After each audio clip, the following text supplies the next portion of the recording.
بسم اللہ الرحمن الرحیم۔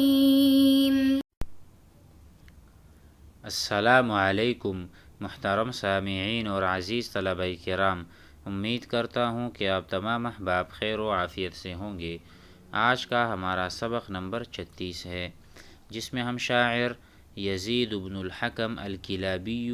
کو پڑھیں گے۔ ان کے اشعار ہیں، آئیے اسے شروع کرتے ہیں اور اس کا ترجمہ اور تشریح سمجھتے ہیں۔ وقال يزيد بن الحكم الكلابي: دفعناكم بالقول حتى بطرتم، وبالراح حتى كان دفع الأصابع، فلما رأينا جهلكم غير منته، وما غاب من أحلامكم غير راجع، مسسنا من الآباء شيئا وكلنا إلى حسب في قومه غير واضع، فلما بلغنا الأمهات وجدتم بني عمكم كانوا كرام المضاجع، بني عمنا لا تشتمونا ودافعوا على حسب ما فاد قيد الأكارع، وكنا بني عم نزل الجهل بيننا، فكل يوفى حقه غير وادعي۔ ترجمہ کرتے ہیں، یہ اپنے اعمام یعنی اپنے چچاؤں کو مخاطب کرتے ہوئے کہتے ہیں، دفعناکم، ہم نے آپ کو دور ہٹایا۔ دفع یدفعو، دھکا دینا، دور ہٹانا۔ دفعناکم بالقول، بات کے ذریعے سے آپ کو دور ہٹایا۔ حتی بطرتم، لیکن آپ جو ہے نا، آپ سب اکڑ گئے اور آپ سب اترانے لگے۔ تو جب آپ اترانے لگے، بطرتم، بطر یبطر، جب آپ اترانے لگے، اکڑ دکھانے لگے، وبالراح، پھر ہم نے آپ کو ہاتھ سے، ہتھیلیوں سے، الراح الکف، ہاتھ سے ہم نے تمہیں دور ہٹایا اور دور کر دیا۔ حتی کانا، یہاں تک کہ، اس میں مکوں کا بھی استعمال ہوا، حتیٰ کہ انگلیوں کا بھی استعمال۔ اصابع جمع اصبع یا اصبع، یہ کہتے ہیں انگلی کو۔ دفع الاصابع، ہم نے آپ کو ہتھیلی سے اور ہتھیلی سے دور ہٹایا، آپ نہیں ہٹے۔ پھر ہم نے انگلیوں کا بھی استعمال کیا، گویا کہ ہم نے آپ کو مکے دیے اور آپ کو ہم نے دور ہٹا دیا۔ فلما رأینا جہلکم غیر منتہ، جب ہم نے دیکھا کہ تمہاری جہالت ختم ہونے والی نہیں، یہ تو آسان ہے۔ رما رأینا، جب ہم نے دیکھا، جہلکم، تمہاری جہالت کو، غیر منتہ، کے انتہا ینتہی، غیر منتہ، کے ختم ہونے والی نہیں ہے۔ وما غاب من احلامکم غیر راجع، اور تمہاری گئی ہوئی عقلیں، احلام عقول، احلام جمع حلم، حلم کہتے ہیں عقل کو۔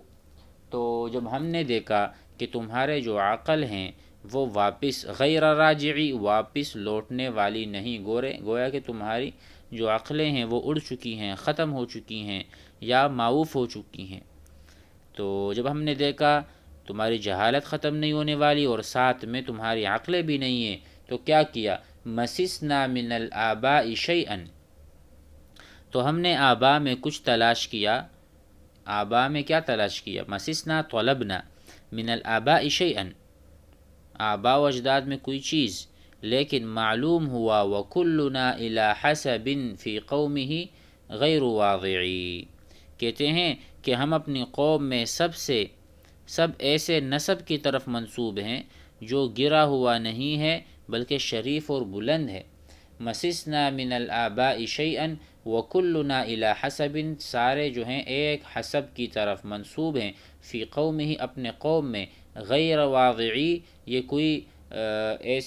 ایسی نسل یا ایسا حسب نہیں ہے جو گرا پڑا ہو، جو ذلیل ہو، جو بدنام ہو، بلکہ ہماری، آپ کی بھی اور ہماری، کیونکہ ہمارے چچا لگتے ہیں آپ سب، جب آپ ہمارے چچا ہیں، جہاں ہم نے کہا تھا بنو اعمام، اپنے چچاؤں کو مخاطب کر، دفعناکم، تو کہتے ہیں ہم سب تو ایک قوم اور اصل کی طرف لوٹتے ہیں۔ پھر کہا فلما بلغنا الامہات وجدتم، اور جب ہم ماؤں کی طرف لوٹے، ماؤں تک پہنچے، وجدتم تو تم نے اپنے چچا زاد بھائیوں کو، وجدتم بنی عمکم، فلما بلغنا الامہات جب ہم ماؤں کے نسب میں ہم نے تلاش کرنا شروع کیا، وجدتم بنی عمکم تو تم نے اپنے چچا زاد بھائیوں کو دیکھا، کانوا کرام المضاجع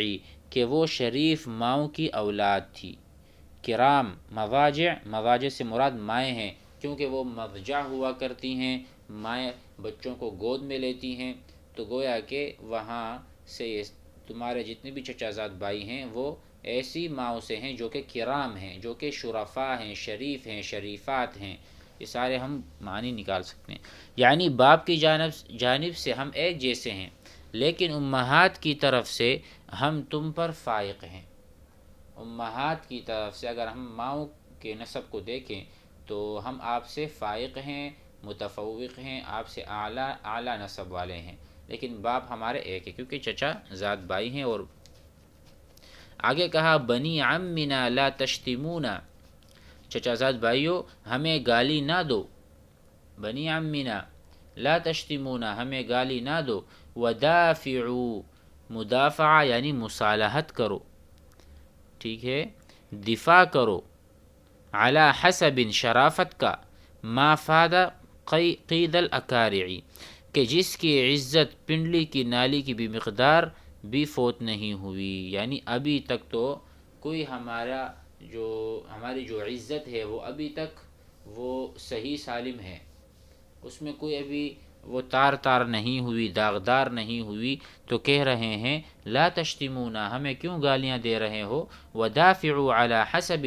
حسب کی مدافعت کرو، حفاظت کرو، صلح کی وجہ سے صلح کرو، ما فاتا ابھی تک فوت نہیں ہوا، قید الاکارع، قید الاکارع سے مراد مقدار، قید بمعنی مقدار، الاکارع اکارع کہتے ہیں ٹخنوں سے نیچے کا حصہ، پنڈلی یا پنڈلی کی نالی یا گائے بکری کے پائے، تو کہتے ہیں کہ اتنا حصہ بھی ابھی تک ہمارے حسب سے، ہمارے نسب سے وہ خراب نہیں ہوا، وہ ابھی تک صحیح سالم ہے، تو لہٰذا آپ سب اپنے اس حسب نسب کی حفاظت کریں، کیوں گالیاں دے کر اپنے حسب کو یا اپنے نسل کو، سلسلہ نسب کو بدنام کر رہے ہیں۔ آگے ہے وَكُنَّا بَنِي عَمٍّ، وَكُنَّا اور ہم چچا زاد بھائی تھے، نزل جہل بیننا ہوا کیا، نزا ینزو کودنا، نزا بمعنی کودنا، نزل جہل بیننا جہالت ہمارے درمیان کھودی یا کود پڑی، جہالت ہمارے درمیان کود پڑی، اب اس سے ہمارے درمیان مخالفت یا نفرت، اس نے سر پکڑ لیا، سر اٹھا لیا، اور ہم چچا زاد بھائی تھے، وَكُنَّا بَنِي عَمٍّ نزل جہل بیننا ہوا کیا کہ جہالت ہمارے درمیان کود پڑی، فَكُلٌّ يُوَفَّى حَقَّهُ اب ہر ایک کو اس کا حق پورا دیا جائے گا، فَكُلٌّ ہر ایک، يُوَفَّى یعنی يُعْطَى حَقَّهُ غیر وادعی غیر تارکن غیر ساکن، مطلب یہ ہوا کہ سب کو حق پورا دیا جائے گا، جس کو وہ نہیں چھوڑے گا، یعنی جس نے بھی جہالت سے کام لیا اس کی سزا اس کو ملے گی۔ اب سے ہم ایک ہیں، ہم آپس میں صلح صفائی کر لیں، آپس میں دوبارہ مل جائیں، کیوں دشمنی کو لے کر بیٹھ جائیں اور اپنے آپ کو نقصان دیں، ایسا نہیں کرنا چاہیے۔ ابھی فَكُلٌّ يُوَفَّى حَقَّهُ غیر تارکی، کسی کو بھی نہیں چھوڑیں گے، اور کوئی جہالت کرے گا، نزل جہل بیننا، تو اس کا ہم قلع قمع کریں گے۔ آگے ہے وقال جابر بن رالان السنبسی لعمرك ما أخزى إذا ما نسبتني إذا لم تقل بطلا علي ومينا ولكنما يخزى امرؤ تكلمسته قنا قومه إذ الرماح هوينا فإن تبغضونا بغضة في صدوركم فإنا جدعنا منكم وشرينا ونحن غلبنا بالجبال وعزها ونحن ورثنا غيثا وبدينا وأي ثنايا المجد لم نطلع لها وأنتم غضاب تحرقون علينا۔ یہ شاعر جابر بن رالان شاعر جاہلی، یہ من الشعراء الجاہلیہ، جاہلیت کے شعراء میں سے ہے۔ ان کا ترجمہ یہاں مذکور نہیں ہے، لہذا اشعار پڑھتے ہیں اور سمجھتے ہیں۔ یہ کہہ رہے ہیں لعمرک، تیری عمر کی قسم، لعمرک تیری عمر کی قسم، ما اخزا اذا ما نسبتنی، جب تو میرا نسب بیان کرے گا تو میں رسوا نہ ہوں گا، ما اخزا میں رسوا نہیں ہوں گا، اذا ما نسبتنی جب آپ میرا نسب بیان کریں گے، میں اچھی نسب سے ہوں۔ اذا لم تقل بطلا علی ومینا، بشرطے کہ تو میرے خلاف کوئی باطل اور جھوٹی بات نہ کہے اور نہ گھڑے۔ اذا لم تقل اگر تم نہ کہو بطلاً بطلان جھوٹ نہ گھڑو، علیہ میرے اوپر، ومینا بمعنی کذبا، اگر آپ میرے خلاف جھوٹ نہ بولیں اور کوئی باطل یا من گھڑت باتیں نہ کریں تو انشاءاللہ میرا نسب جیسا ہے وہ ویسا ہی ہے، آپ کو پتہ چل جائے گا۔ آگے کہتے ہیں وَلَكِنَّمَا يَخْزَ امْرُؤٌ، رسوا تو وہ آدمی ہوتا ہے، لیکنما لیکن، یخزا رسوا ہوتا ہے، امرؤ آدمی، کون سا؟ تکلمستہ جس کی سرین زخمی کی ہو، تکلم کلمہ یکلم، کلمہ بمعنی زخمی کرنا، مثلا کلمت رأسہ میں نے اس کا سر زخمی کر دیا، کلمہ یدی اس نے میرا ہاتھ زخمی کر دیا، تو کہتے ہیں آدمی وہ رسوا ہوتا ہے تکلم استہ کہ جس کی سرین زخمی کی ہو، قنا قومی اس قوم نے، اس قوم کے نیزوں نے، قنا ہم نے پہلے ہی بتایا قنا کا مطلب نیزہ، قنا قومی یعنی جس کی سرین کو یعنی دبر کو، ٹھیک ہے، قنا قومی ایک قوم کی نیزوں نے اس کو زخمی کر دیا ہو، اذ الرماح ہوینا جب نیزے گرتے ہوں، اذ الرماح جب نیزے ہوینا گرتے ہوں تو اس کی سرین پر گرتے ہوں، تو اس کا مطلب یہ ہے کہ خوف اور بغدڑ کی وجہ سے جب نیزے گرتے ہوں اور آدمی دم دبائے بھاگے تو اس کے پیچھے نیزے لگتے ہیں، تو اس کو اس جگہ پر لگتے ہیں تو اس سے وہ رسوا ہو جاتا ہے، کیونکہ جو سینہ تان کر کھڑا ہو، بہادری کے ساتھ لڑے گا، سینہ سامنے رکھ کر لڑے گا تو یہ بہادر کہلائے گا، لیکن نیزے ان کو سرین پر لگتے ہیں جو بھاگتے ہیں، ادبارہ جو ادبار اور اعراض کرتے ہیں اور پیٹھ دکھاتے ہیں۔ فَإِن تُبْغِضُونَ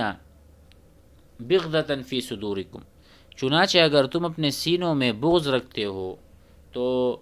تم حق بجانب ہو، اگر تم اپنے دلوں میں بغض رکھتے ہو تو تم حق بجانب ہو، فَإِنَّا جَدَعْنَا مِنْكُمْ وَشَرَيْنَا کیونکہ ہم نے تمہاری ناک کاٹی ہے، فَإِنَّا جَدَعْنَا جَدَعَ أَنفَهُ جَدَعَ أَحْمَدُ أَنفَهُ احمد نے فلاں کی ناک کاٹ دی، جدع،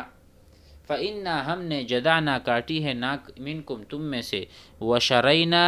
اور تم کو ہم نے غلام بنا کر بیچا ہے۔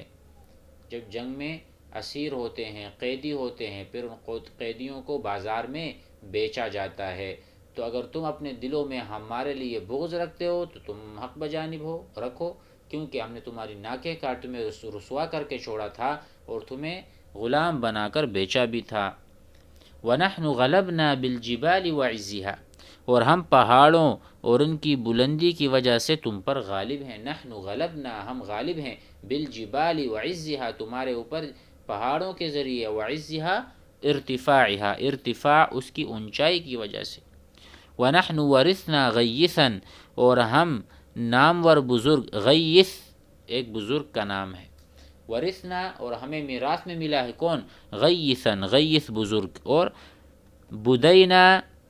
کون ہے؟ بدین کے وارث ہیں، ہم بدین اور غیث کے وارث ہیں، اور تم جانتے ہو کہ غیث اور بدین کیسے بزرگ تھے، کتنے بڑے تھے، کتنے شریف تھے، کتنے سنجیدہ تھے، اور کیا کیا ان کی صفات ہیں، جو قبیلہ طی سے تھے ان کا تعلق۔ تو ہمارے جو اکابر ہیں، ہمارے جو بڑے ہیں، آباء و اجداد ہیں، ان کا ایک نام تھا، آج ہم ان کے نام لیوا ہیں تو ہم تمہیں دکھا دیں گے، اور ہم عزت اور شرافت ہم میں ہے۔ وَأَيُّ ثَنَايَا الْمَجْدِ لَمْ نَطَّلِعْ لَهَا، اور بزرگی کی وہ کون سی گھاٹیاں ہیں، ثنایا گاٹھی، ثنیہ جمع ثنیہ گاٹھی یا چوٹی بول دیں، وَأَيُّ ثَنَايَا الْمَجْدِ، اور شرافت کی، بزرگی کی، المجد شرافت اور بزرگی، شرافت اور بزرگی کی وہ کون سی چوٹی ہے جس کو ہم نے سر نہ کیا ہو، ٹھیک ہے، وہ کون سی چوٹی ہے جس کو ہم نہیں پہنچے ہوں، جس پر ہم نہیں چڑھے ہوں، لم نطلع لها، اطلع یطلع اوپر چلنا یا آگے بڑھنا یا کسی کو اپنا چہرہ دکھانا، تو کہتے ہیں کہ ہم لم نطلع، کہ اس پر ہم نے ابھی تک اس کو دیکھا نہ ہو، بلکہ ہر چوٹی ہم نے پاس کی ہے اور ہر چوٹی کو ہم نے سر کیا، ہر بزرگی کو، کہ ہم چڑھے نہ ہو۔ وَأَنْتُمْ غِضَابٌ، لیکن تمہاری حالت کیا ہے، تم غضبناک ہو کر، تحرقون علینا، تم غضبناک ہو کر ہم پر دانت پیستے ہو۔ تحرقون کا مطلب تو ویسے ہے جلنا، حرقہ، احترقہ، احترق الشیء، چیز جل گیا، تو اسی طرح ہم کہیں گے کہ تم تو اپنے غصے کی وجہ سے خود جل رہے، اپنی آگ میں جل رہے ہو، ہمارے اوپر غصہ کر رہے ہو، اور اس غصے کی وجہ سے تم گویا کہ اپنی آگ میں جل رہے ہو۔ امید ہے کہ آج کے اشعار اور آج کا سبق بھی آپ حضرات کو یاد ہو گیا ہوگا، سمجھ میں آ گیا ہوگا۔ والسلام علیکم۔